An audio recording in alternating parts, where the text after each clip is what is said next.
प्राणायाम कर लेते हैं क्योंकि प्राणायाम बहुत ज़रूरी है। ठीक है, सबसे पहले प्राणायाम में करेंगे हम भस्त्रिका। भस्त्रिका करेंगे।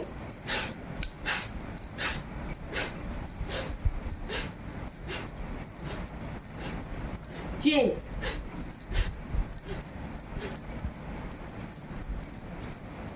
चेन,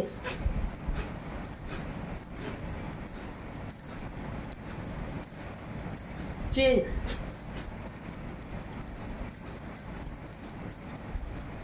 चेन,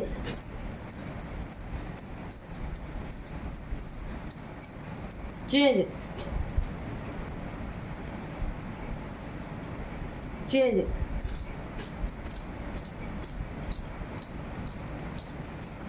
चेंज,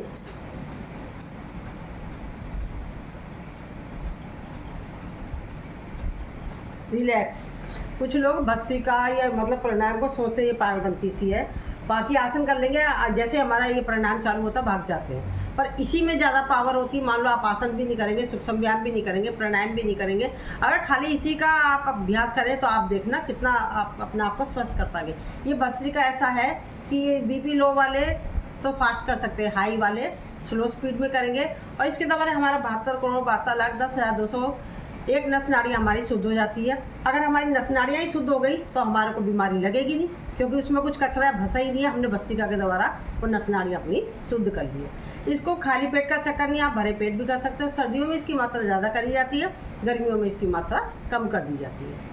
तो मतलब एक एक एक्सप्लेन करने की जरूरत ही नहीं है। भस्त्रिका नस नाड़ियाँ शुद्ध हो गई तो सारी बीमारियाँ गई, तो मैं एक एक बीमारी का नाम नहीं बता रही। उसके बाद हमें करना होता है कपालभाति। कपालभाति करेंगे। हमें गर्दन, हमारी कमर गर्दन बिल्कुल सीधी होनी चाहिए। आँखों को बंद करते हैं और ये सबसे पहले जो मतलब खाली पेट करा जाता है, प्रेग्नेंट लेडीज़ नहीं करेंगे, पीरियड वाले नहीं करेंगे, किसी को अल्सर है वो नहीं करेगा, और बीपी हाई वाले तो हर चीज़ आराम आराम से करेंगे, बीपी लो वाले फास्ट कर सकते हैं। इसमें हमें सांसों को छोड़ने पे ध्यान देना होता है, सांसें लेनी नहीं होती है, ऑटोमेटिक सांस आ जाती है। वो कैसे? जैसे कि हम एक मोमबत्ती बुझा रहे हैं, सामने एक कैंडल रखिए, मुँह से ना बुझा करके हम नाक से बुझाएंगे। अगर आप ऐसे भी नहीं समझ रहे तो समझ लेना, हम जैसे नाक निकालते हैं तो इस तरीके से आँखों को बंद करेंगे।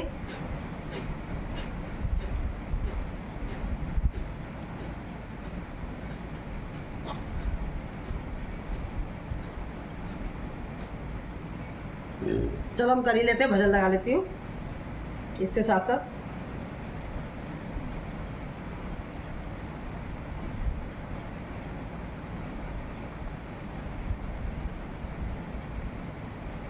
पाँच मिनट का करा देती हूँ कपालभाति। कपालभाति के बेनिफिट आप इसी में सुन लीजिए, मैं क्या बताऊँ। कपालभाति के बेनिफिट। कड़ी पकौड़ा की बदबू सिर्फ 2 बार धोना पड़ेगा, एक बार मैं धोता हूँ, एक बार तुम। नए विम लिक्विड की ट्रॉपिकल नींबू की फ्रेश शक्ति लहसुन प्याज की कड़ी बदबू को निकाले सिर्फ एक वॉश में। तुम्हारी बात। और बदबू गायब। You cheater। 5 minutes kapalbhati. 5 minutes में 300 से लेकर के 500 स्टॉक्स हो जाते हैं। 300 से लेके कितने? 500 स्टॉक्स हो जाते हैं। ठीक है, इसको ऐसे ही कर देते हैं। ठीक है,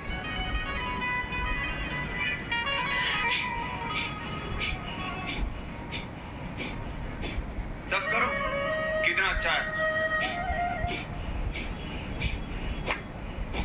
ब्रेथ को एक्सेल करना है।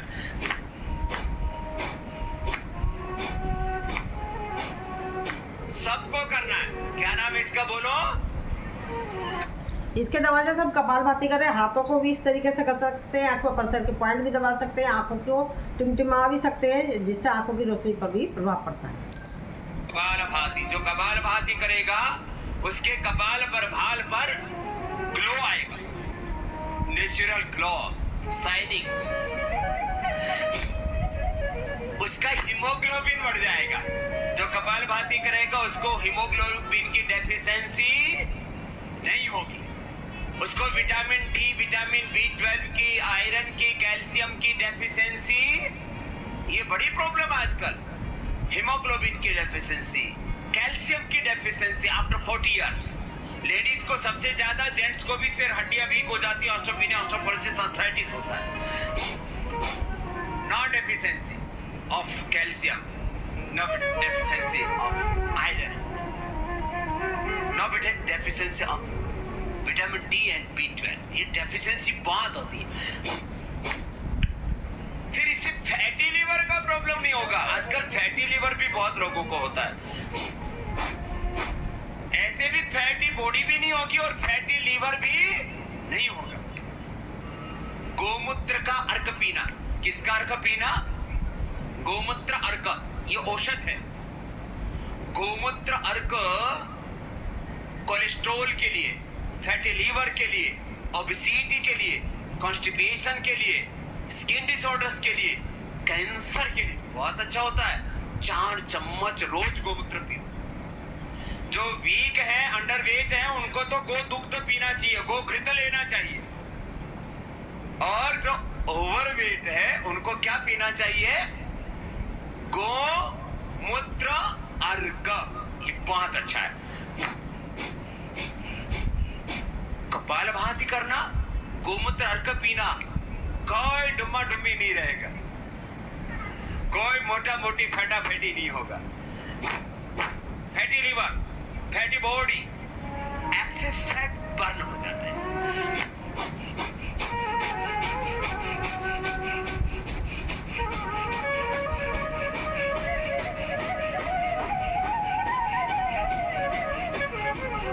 ऐसे जो हेल्दी है उनको फास्ट करना। जिनको hypertension, heart problem, hernia, बैकएक, weakness है तो slowly.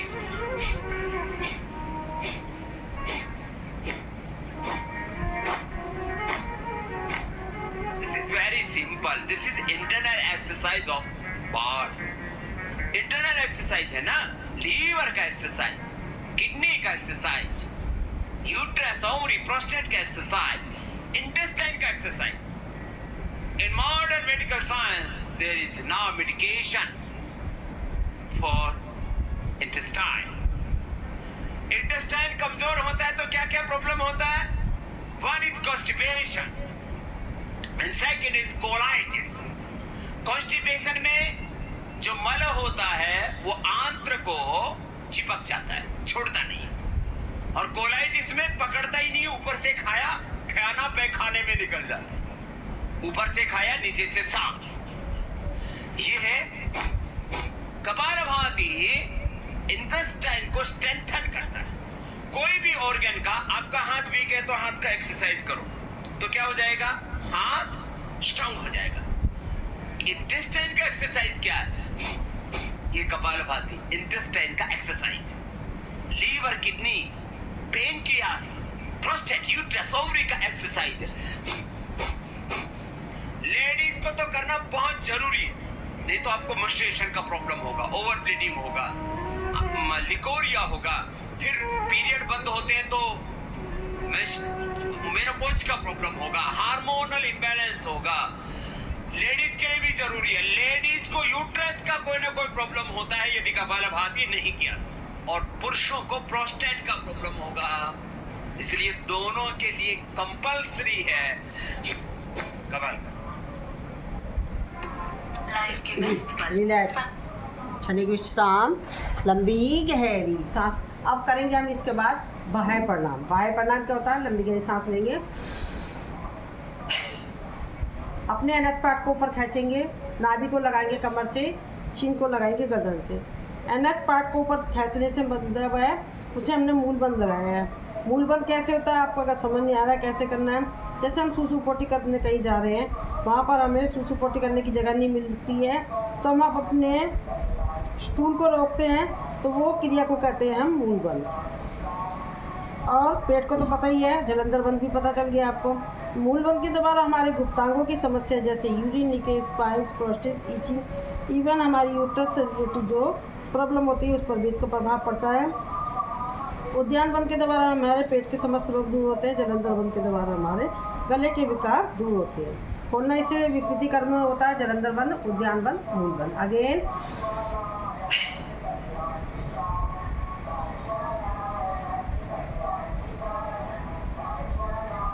Relax, once more again.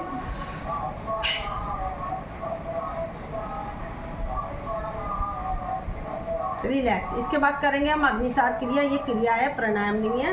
लंबी गहरी सांस लेंगे, छोड़ेंगे, पेट को आगे पीछे मतनी की तरह मथेंगे, आगे पीछे ऊपर नीचे दाएं बाएं।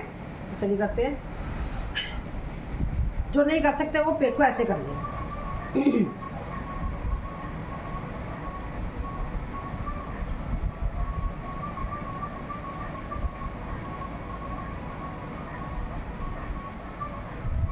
Relax again.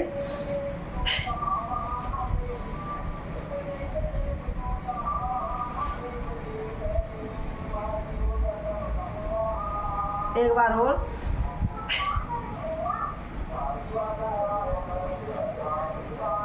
रिलैक्स, क्षणिक विश्राम, लंबी गहरी सांस। इसके बाद करेंगे हम उज्जयी। लंबी गहरी सांस लेंगे,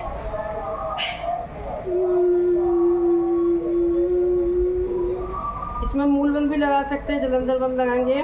सर्वाइकल वाला कोई भी बंद नहीं लगाएगा, वो सर्वाइकल वाला जलंधर बंद नहीं लगाएगा, बीपी वाला कोई बंद नहीं लगाएगा।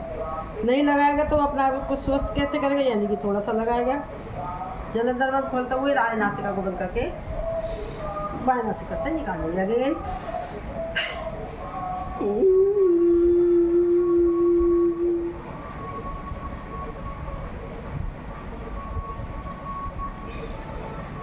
हाथों को रब, गले की करेंगे मसाज। जो सलाइवा बन गया उसको मुंह में ले लेंगे। अब करेंगे हम अनुलोम विलोम। अनुलोम विलोम क्या होता है? बाएं नासिका से सांस लेते हैं, दाएं से छोड़ेंगे, जहाँ से छोड़ेंगे वहाँ से वहीं से लेंगे, बाएं पे फिर छोड़ देंगे। यही क्रिया करेंगे हमेशा। बाएं से चालू करना होता है, बाएं पर ही खत्म होता है। इसके द्वारा भी हमारी सारी नस नाड़ियाँ शुद्ध हो जाती है। प्राणायाम, अनुलोम विलोम और कपालभाति। कपालभाति हमारे प्राणायामों का राजा है। अगर आपको कुछ समझ नहीं आ रहा तो आप कपालभाति की शरण ले सकते हैं। आपको समझ नहीं आ रहा हम क्या करें, कौन सी एक्सरसाइज करें, छोड़ो सब कुछ।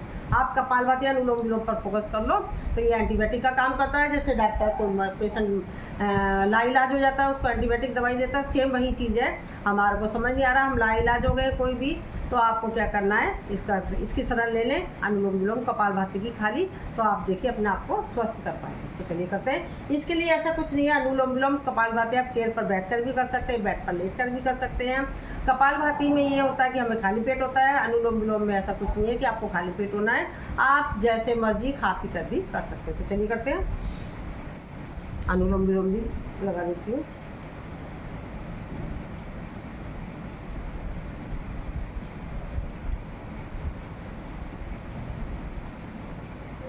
अनुलोम विलोम के बेनिफिट। अनुलोम विलोम की बेनिफिट।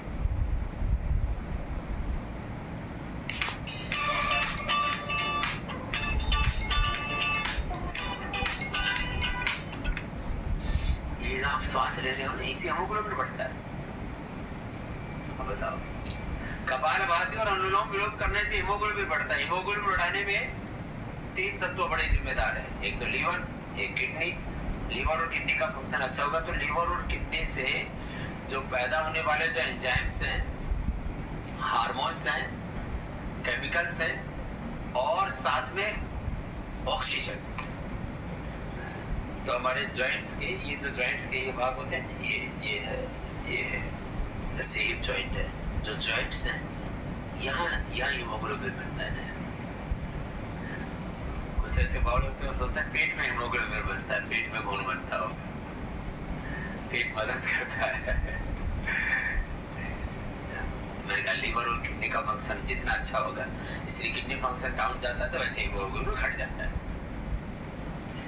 तो योग से लीवर किडनी का फंक्शन और ये जो ऑक्सीजनेशन जितना ज्यादा होता है उतना ही फ्रेश हीमोग्लोबिन बनता है। तो अच्छी चीजें बढ़ने लगती है।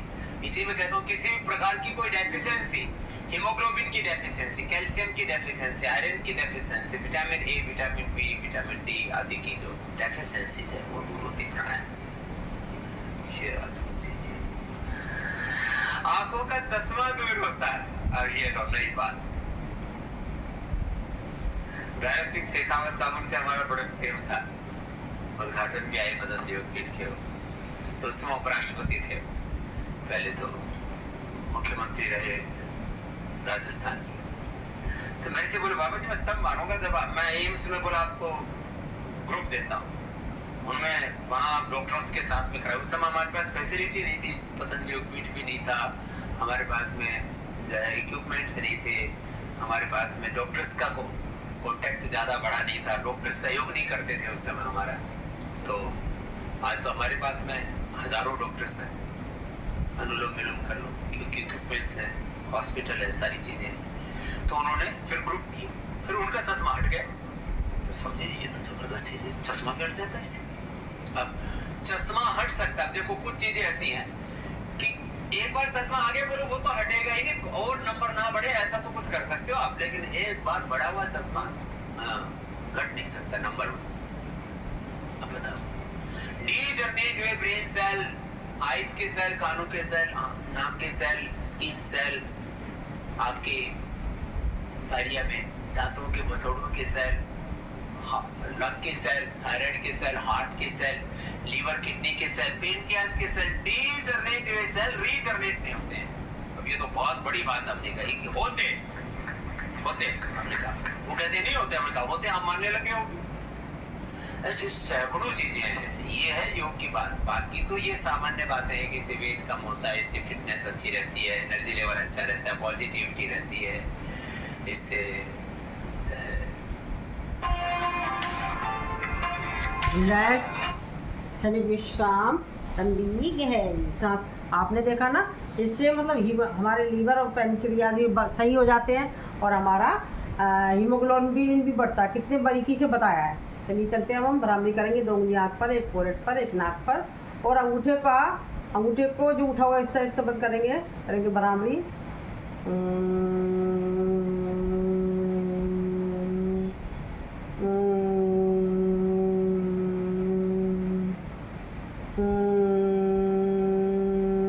आंखों को बंद रखेंगे, करेंगे उद्गीत।